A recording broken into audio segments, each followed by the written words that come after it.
आज हम बात करेंगे महंगाई के बारे में, इन्फ्लेशन के बारे में। तो आज तक हमें जो भी बताया गया है, पढ़ाया गया है, सिखाया गया है, हम जब से सुनना सीखा है, हमें केवल एक ही चीज बताई जा रही है, एक ही चीज हम सुन रहे हैं कि महंगाई बढ़ रही है, महंगाई बढ़ रही है, इन्फ्लेशन बढ़ रही है, इंग्लिश में बोले तो जो हमें बताया गया उस हिसाब से ये है कि जो चीजें हम खरीद रहे हैं उनकी कीमतें बढ़ रही हैं। सब जगह यही सिखाया जाता है, यही बताया जाता है, न्यूज चैनल पे सारी चीजों पे यही समझाया जाता है, यही बढ़ाया बताया जा रहा है। तो दिमाग में एक चीज बैठ गई है, हम अंदर तक उसके जाते नहीं है और हम मान लेते हैं कि महंगाई बढ़ रही है, चीजों की कीमतें बढ़ रही हैं। एक्चुअल में क्या है, चीजों की कीमतें जब बढ़ती हैं जब डिमांड ज्यादा होती है और सप्लाई कम होती है। मतलब वो चीज नहीं है जो आपको चाहिए। ठीक है, आपको देखने में बाहर से ऐसा ही लगेगा कि वो चीज नहीं है, कम है, जिनकी ज्यादा डिमांड है तो वो चीज है नहीं, सप्लाई उसकी है नहीं, इसलिए कीमतें बढ़ रही हैं। अब मैं आपको एग्जांपल बताता हूँ, ऐसा ऐसा एक्चुअल में है नहीं। जब भी कीमतें बढ़ती हैं तो दो चीजों से, ये बहुत रेयर एंगल होता है कि कोई चीज की सप्लाई नहीं है और डिमांड बहुत ज्यादा है, ये रेयर एंगल है। क्योंकि इस प्रकृति ने हमें सारी चीजें अनलिमिटेड दी हैं, अनलिमिटेड। तो उनको रोका जा सकता है, कम नहीं कर सकते। अगर आप काम करना बंद कर दोगे तो बात अलग है, वरना उसको कम नहीं कर सकते, आप रोका जा सकता है। मतलब ये इंटेंशनली रोका जा सकता है। ऐसा नहीं है कि प्रकृति ने बारिश करानी बंद कर दी तो पानी की कमी आ गई, या फिर उपज कम हो गई, सूरज नहीं निकल रहा है, धूप नहीं आ रही है, या फिर कोहरा ज्यादा पड़ गया, पाला पड़ गया, ओले पड़ गए। ये सब रेयरली होता है। तो आपको एग्जाम्पल से बताता हूँ, एक्चुअल में क्या है, महंगाई बढ़ नहीं रही है, कोई भी चीज बढ़ नहीं रही है। जिस चीज से हम खरीदते हैं उसकी वैल्यू कम हो रही है, परचेस पावर कम हो रही है। तो हम समझ लेते हैं कि महंगाई बढ़ रही है। अब ऐसा भी क्यों, ये भी इंटेंशनली होता है। इसका होने का भी कारण ये नहीं है कि ये अपने आप हो रहा है, ये सारी चीज कराई जाती है। जैसे आपके पास 1 किलो आलू है, आप मार्केट में बेच रहे हैं, और सिर्फ 1 ही किलो आलू है, आप मार्केट में बेच रहे हो 100 रुपए किलो। अब 100 लोग और आलू ले आते हैं 1 1 किलो। सॉरी, थोड़ा ब्रेक लेना पड़ा। हाँ, तो हम बात कर रहे थे कि आप 1 किलो आलू हैं, आप बेच रहे हो, पूरे मार्केट में 1 ही किलो आलू हैं, और अचानक से 100 लोग और 1 1 किलो आलू ले आए। तो आप जो आलू बेच रहे थे 100 रुपए किलो, अब क्या है, दूसरे बंदे ने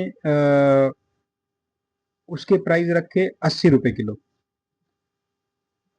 तीसरा बंदा, अगर एक ही रेट पे रहेंगे तो मोनोपोली हो जाती है। तो अगर आप बिके नहीं बिके, 80 रुपए के नीचे देना ही नहीं है, तो वो मोनोपोली है जो ये कंपनियां करती हैं हमारे साथ में, कुछ ऐसे प्रोडक्ट्स पे जो हम नहीं बना सकते। तो अगर मार्केट में सप्लाई बढ़ती जाती है, जैसे और आलू आ जाते हैं, तो आलू हो जाएंगे खराब, तो फिर उसकी वजह से रेट गिरता चले जाएंगे। अगर कमी होती है आलू की तो रेट बढ़ जाते हैं। मगर ऐसा है नहीं एक्चुअल में। होता क्या है, जैसे आपके पैसे की डिमांड, जो सप्लाई है, सिस्टम में पैसे की सप्लाई बढ़ जा रही है। ये लोग पैसा, आरबीआई पैसा छाप देता है और उसकी क्वांटिटी बढ़ा देता है। जब उसकी क्वांटिटी बढ़ती है तो उसकी जो परचेजिंग पावर है वो गिर जाती है, उसकी वैल्यू गिर जाती है। महंगाई नहीं बढ़ रही है। फिर से बोल रहा हूं कि महंगाई नहीं बढ़ रही है। एक एग्जांपल और देता हूं।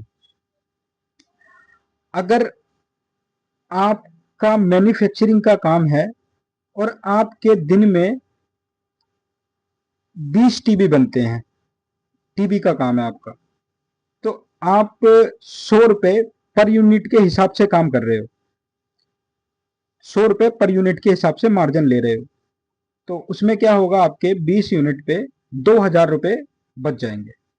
अगर आपको ऑर्डर मिलता है ज्यादा टीबी बनाने का, जैसे दिन में 100 टीबी बनाने हैं, तो यहां पे क्या करोगे आप, कंपनी आपसे बार्गेनिंग करेगी और आप जो टारगेट था आपका पहले 20 टीबी का, अब उसको बढ़ा दोगे आप। तो बढ़ा के आप थोड़ा मार्जिन अपना कम भी कर लोगे। 100 रुपए मार्जिन था, 2,000 रुपए बच रहे थे आपको, मगर अभी क्या हुआ, 100 टीबी का मार्जिन, 100 टीबी का ऑर्डर मिल गया आपको। तो 100 टीबी का ऑर्डर मिलने पे आपके 10,000 रुपए मार्जिन था एक दिन का। तो अब उसमें क्या करोगे आप, थोड़ा कॉम्प्रोमाइज कर लोगे प्राइस के साथ, और फिर आप 80 रुपए पे भी काम कर लोगे। तो आपके 10,000 ना बच के 8,000 रुपए बच जाएंगे। तो चीजें सस्ती हो जाएंगी। अब वो कंपनी जो है वो आपसे बार्गेनिंग करेगी, जब उसका माल ज्यादा बिकेगा तो वो भी थोड़ा सस्ते में बेचेगी, क्योंकि उसको भी दूसरी कंपनी से कम बेचना है। इसलिए प्राइस नहीं बढ़ रहा है। उसका एक और मैं आपको एग्जांपल दूंगा कि प्राइस क्यों नहीं बढ़ रहा है। एक्चुअल में हो क्या रहा है, हो ये रहा है, सन 2015 में गोल्ड का प्राइस था लगभग 21,000। यानी हम मान के चलते हैं, हम मान के चलते हैं 25,000, 21,000 पैसे प्राइस था। आप चेक कर लेना गूगल पे, 21 समथिंग था। हम 25,000 मान के चलते हैं। तो 2015 में आपने 1 लाख रुपए बचा के रखे थे, 1 लाख रुपए बचा के रखे थे 2015 में। आप उस 1 लाख से, उस 1 लाख से आप एक 2 स्प्लेंडर बाइक खरीद सकते थे उस टाइम पे। ठीक है, मैं आपको प्रोडक्ट भी बता रहा हूं, करेंसी भी बता रहा हूं, और इन्फ्लेशन भी बता रहा हूं। तो 2015 में गोल्ड का प्राइस था 25,000, मान लेते हैं 25,000, और आपके पास 1 लाख रुपए थे। सबसे ऊपर चलते हैं लेके गोल्ड को, उसके बाद रुपया, और तीसरे नंबर पे हम रखते हैं बाइक को, स्प्लेंडर बाइक, जिसकी कीमत 50,000 रुपए होती थी। अब हम ठीक 10 साल के बाद आते हैं। तो जब ठीक 10 साल के बाद आ गए, तो अभी क्या स्थिति हुई कि गोल्ड का रेट हो गया लगभग 6 गुना। अब यहां पे थोड़ा सा आप चीजों को समझना। गोल्ड का जो रेट हो गया वो हो गया 6 गुना, और बाइक का रेट हो गया 2 गुना। और अभी जब आप 1 लाख रुपए से 2 बाइक आती थी, अभी 1 लाख रुपए से लगभग एक भी बाइक नहीं आ रही है। तो अब जो हम यूज कर रहे हैं, हमने जो डिपेंडेंसी बना रखी है वो बना रखी है रुपए पे। हमें जो देखने की आदत है, जो लगाई गई है, वो रुपए को देखने की आदत लगाई गई है। हम सब चीज नापते उसी में है, देखते उसी में है, रखते उसी में है, खरीदते उसी में है। हर चीज की वैल्यू हम रुपए से ही कैलकुलेट करते हैं। एक्चुअल में जो ये रुपया है, ये रुपया भारत का नहीं है। ये रुपया जो आप नोट यूज करते हैं या फिर अकाउंट में यूज करते हैं, ये आरबीआई का रुपया है, ये आरबीआई का रुपया है। ये समझना, ये दोनों अलग अलग चीज हैं, एक चीज नहीं है।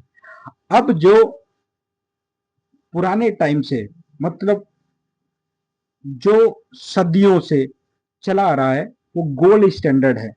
तो आपको मेटल को, पुराने जमाने से अभी तक भी मेटल को संभाल के रखने की प्रथा थी। हम चाहे अपने जेबर के लिए या फिर रखने के लिए शादियों में जो यूज करते हैं, जो पुराने लोगों ने एक चीज सिखाई है जो आज तक चल रही है, भले से इंटेंशन अलग हो गया है, तो उसको अगर हम बेस बना के चलते हैं, तो अब आते हैं दोबारा से 2015 में गोल्ड का प्राइस, यानी एक तोला गोल्ड की कीमत थी 25,000। यानी एक तोला गोल्ड से 2015 में, एक तोला गोल्ड से अगर हमें बाइक खरीदनी है तो हमें 2 तोला गोल्ड रखना था उस टाइम पे। यानी 2 तोले गोल्ड की 50,000 रुपए की एक स्प्लेंडर, 2 तोले गोल्ड की एक स्प्लेंडर। ठीक है, ये हो गया 2015। अब 2025 में आते हैं। आज के टाइम पे, उस टाइम पे बाइक खरीदने के लिए हमें 2 तोला गोल्ड देना पड़ रहा था, और अगर हम आज बाइक खरीदेंगे तो हमारे लगभग 1 तोले से भी कम में, 1 तोले से भी कम में स्प्लेंडर बाइक आ जाएगी। तो आप मुझे बताइए कि इन्फ्लेशन या महंगाई बढ़ी है या घटी है? हर चीज, हर एक चीज आप देखो, 5 लाख रुपए की एक गाड़ी, 5 लाख रुपए की एक गाड़ी 2015 में, यानी उसके लिए आपको 4 पंजे 20, 20 तोला सोने की 20 तोला गोल्ड की एक गाड़ी आ रही थी 2015 में। 20 तोले गोल्ड की एक गाड़ी 2015 में, पांच, जिसका रेट था 5 लाख। अब 2025 में वही गाड़ी 3.25 तोले में आ जाती है। तो महंगाई बढ़ी है कि कम हुई है? अब यहां पे खेल हो जाता है। खेल ये हो जाता है कि रुपए की वैल्यू गिरती जाती है, क्योंकि पैसा छपता जा रहा है, छपता जा रहा है, छपता जा रहा है। हम गोल्ड की अगर नहीं बात करें, तो पहली बात तो जो करेंसी है सिर्फ और सिर्फ गोल्ड है, उसके अलावा, गोल्ड के अलावा कोई एसेट नहीं है। अपनी एनर्जी को सेव करने का साधन सिर्फ और सिर्फ गोल्ड है। अगर आप सिल्वर को लेते हो, अगर आप चांदी को लेते हो, या फिर कॉपर लेते हो, या फिर कोई भी धातु लेते हो, आप एल्यूमिनियम लेते हो, या फिर आप पीतल लेते हो, कुछ भी लोहा लेते हो, सारी चीज, मतलब हम उस टाइम पे 1 लाख रुपए ना रख के कुछ भी रख लेते। मैं चीज कर रहा हूं, प्रॉपर्टी का यहाँ पे कोई लेना देना नहीं है। प्रॉपर्टी आप देखोगे तो प्रॉपर्टी लगभग तब भी वही थी, आज भी वही है। फिर से मैं ये कह रहा हूं, प्रॉपर्टी तब भी वही थी, आज भी वही है। आप जो चेक कर रहे हो वो रुपए में चेक कर रहे हो, तोले में चेक नहीं कर रहे हो, गोल्ड में चेक नहीं कर रहे हो। उस टाइम पे आपने 1 लाख रुपए की जगह चांदी लिया होता, सोना लिया होता, कॉपर लिया होता, लोहा लिया होता, स्टील लिया होता, कुछ भी लेते, तो उसके एवज में आज महंगाई कुछ भी नहीं बढ़ी है। उस टाइम के 2015 के प्राइस देखो और आप आज के प्राइस देखोगे, दोनों में जब आप कंपेयर करोगे तो बढ़ा तो कुछ भी नहीं है। हम जो अपनी एनर्जी वेस्ट करके जो चीज कमा रहे थे, जो चीज रख रहे थे, वो गलत थी। ये इंटेंशनली है, सारा ये खेल हो गया है। हम जिस चीज के लिए काम करते जा रहे हैं वो चीज कम होती जा रही है, उसके प्राइस कम, उसके वैल्यू कम होती जा रही है, कम होती जा रही है। हमारा वो सपना कि कभी समय आएगा कि हम भी बैठ के आराम से सुकून से बैठे होंगे, वो कभी पूरा हो ही नहीं पा रहा है, हो ही नहीं पाएगा जिस हिसाब से चल रहा है। सन 2017 में लगभग पूरे देश में 17 लाख करोड़ ही रुपया था। कोविड के बाद उसको छाप के डबल कर दिया गया, लगभग 34 लाख करोड़, यानी 34 लाख करोड़, डबल, यानी महंगाई सीधे दो गुना। उसके बाद अभी प्रेजेंट टाइम में लगभग 42 लाख करोड़ पैसा छाप दिया गया है और इसको टारगेट है 2027 तक 50 लाख करोड़ की। तो ये छपने का मतलब ये है कि आपकी जेब में पड़ा हुआ पैसा दम तोड़ रहा है। आपकी जेब में जो पड़ा पैसा है उसकी वैल्यू उसकी गिरती जा रही है, गिरती जा रही है, वो गिरेगी अभी भी। तो पहली चीज ये होती है कि हमें अज्ञानता है, नहीं कुछ बताया गया उस बारे में, कोई सिखाया नहीं गया, सब इंटेंशनली है कि पता ही ना लगे लोगों को क्या है क्या नहीं है। दूसरी चीज क्या है, डिपेंडेंसी। अगर हम चीजों के पीछे भागना ही बंद कर दें, इस रुपए को वैल्यू देनी बंद कर दें, तो सब कुछ ठीक है। आपकी क्या आवश्यकताएं हैं? आपको गाड़ी लेनी है, वो भी आप ले लोगे। बढ़िया घर बनाना है, वो भी आप बना लोगे। पेंट करना है, वो भी आप कर लोगे। ये जो जोड़ जोड़ के आपको ये भी लेना है, वो भी लेना है, वहां से लेना है, उससे ज्यादा लेना है, ये दिक्कत पैदा कर रहा है। और आपकी लग्जरी जितनी लाइफ में बढ़ती जाएगी, आपकी एज उतनी ही कम होती जाएगी। आपकी एज हो चुकी है, वो आप देख रहे हो। अपने लिए आप कुछ करो ना करो, मगर थोड़ा सा आंख खोल के ये देखो कि आपकी आने वाली जनरेशन की पीढ़ी को कम करने के जिम्मेदार आप हो। आपने उसको लग्जरी की आदत लगाई है, आपने उसको धूप में नहीं निकलने दिया, आपने उसको गाड़ी दी, उसको नहीं चलने दिया, आपने उसको जमीन पे बैठने नहीं दिया, आपने उसको बिना स्लीपर के, बिना जूतों के नहीं चलने दिया, आपने उसको पैकेजिंग फूड खिलाया, आपने खरीद के खाना खिलाया, आपने खुद पैदा नहीं किया, ऑर्गेनिक नहीं किया। उसके जिम्मेदार आप बनोगे। जब जागना है तब जागो, समझना है समझो। जो चीजें मैं कह रहा हूं अपने आप सोच के समझ के एक बार कैलकुलेशन जरूर करना। समस्या है कि अगली जनरेशन को हमें कहीं पहुंचाना है, उसके बारे में हम नहीं सोच पा रहे हैं। Thank you.